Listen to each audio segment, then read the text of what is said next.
নমস্কার, সপনা আবেক নিউজ নেটওয়ার্কে স্বাগত। সুধীর মোড়ের ঢিলছড়া দূরত্বে বড়নগরে এক আবাসন থেকে উদ্ধার যুবকের নিথর দেহ। অস্বাভাবিক মৃত্যুকে ঘিরে চাঞ্চল্য ছড়িয়েছে স্থানীয় বাসিন্দাদের মধ্যে। বিস্তারিত জানবো আমাদের প্রতিনিধি রাজাদের কাছ থেকে।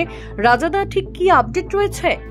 দেখো, বড়নগর বিধায়ক আবাসন, সেই বিধায়ক আবাসনের E4 ব্লক E4, সেই E4 এর 302 নম্বর রুমের আবাসনে থাকতো প্রণব বাসু রায় নামে এই ব্যক্তি। এবং যেটা জানা যাচ্ছে যে আজকে সকালবেলা মুখের মধ্যে প্লাস্টিক পোড়ানো, লিকুইড প্লাস্ট লাগানো অবস্থায় তার আবাসনের ঠিক নিচে কিন্তু এই ব্যক্তির মৃতদেহ পাওয়া গিয়েছে। খবর পেয়ে ঘটনাস্থল আছে বড়নগর থানা পুলিশ। এলাকার মানুষ এবং আবাসিক যারা রয়েছেন তারা কিন্তু পরিষ্কার বলছেন এটা নয়, এটা খুন।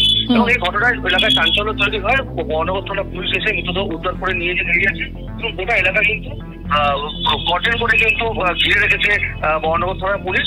খুন নাকি গোটা ঘটনা তদন্ত শুরু করেছে বড়নগর থানা পুলিশ। অনেক ধন্যবাদ রাজাদার, সঙ্গে থাকো। ঘটনা প্রসঙ্গে কি বলছেন স্থানীয় বাসিন্দারা শুনবো।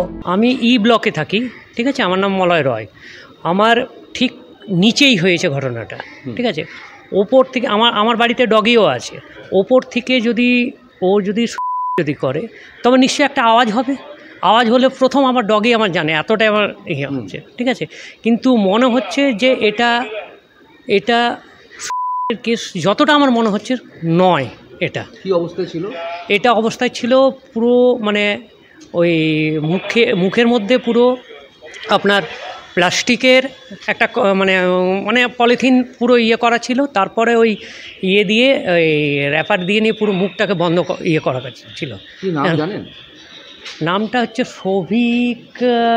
সৌভিক বোস না এরকম।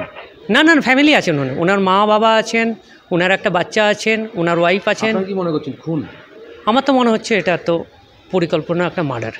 কি বলছেন ওই আবাসনের নিরাপত্তা রক্ষী, শুনবো। सर, हम अपना ड्यूटी कर रहे थे। हम ड्यूटी पर अन्य साइड पर थोड़ा था तो यहाँ पर एक ठो लाश पड़ा हुआ था। ऊपर से गिरा है? ये हम नहीं देखा, हमको दो ठो लड़का बोला अच्छा कि वहाँ चल कर देखिए वहाँ पर क्या है। हम आकर देखा तो उसका पूरा मुंह प्लास्टिक से ढका हुआ था। तो और हमको देखने में ही लगा कि सांस नहीं चल रहा है। हम अपने सीनियर का फ़ोन किया, सीनियर आया, वो लोग मिलजुल कर थाना को फ़ोन किया। यही है और कोई बात। कौन सा बिल्डिंग में रहता था वो लोग? 4 तल्ला तो नाम है सर, 4 तल्ला नाम है इसका। अब कौन बिल्डिंग में रहता है सर ये हम नहीं बता सकते। স্থানীয় সূত্রে খবর, মৃত যুবকের নাম প্রণব বসু রায়। কলকাতার এক বেসরকারি কোম্পানিতে কাজ করতেন। আবাসনের গ্রাউন্ড ফ্লোরে তাকে ওইভাবে পড়ে থাকতে দেখে কার্যত হতবাক হন সকলেই। মৃত্যু যে স্বাভাবিক নয়, প্রথম থেকেই দাবি জানিয়ে আসছেন প্রতিবেশীরা। খুনও হতে পারেন যুবক, এমনও সন্দেহ প্রকাশ করেছেন তারা। খবর পেয়ে ঘটনাস্থলে আসে বড়নগর থানার পুলিশ। দেহ উদ্ধার করে ময়নাতদন্তের জন্য নিয়ে যাওয়া হয়েছে। শুরু হয়েছে তদন্ত। রাজা দে, সপনা আবেক নিউজ, বড়নগর।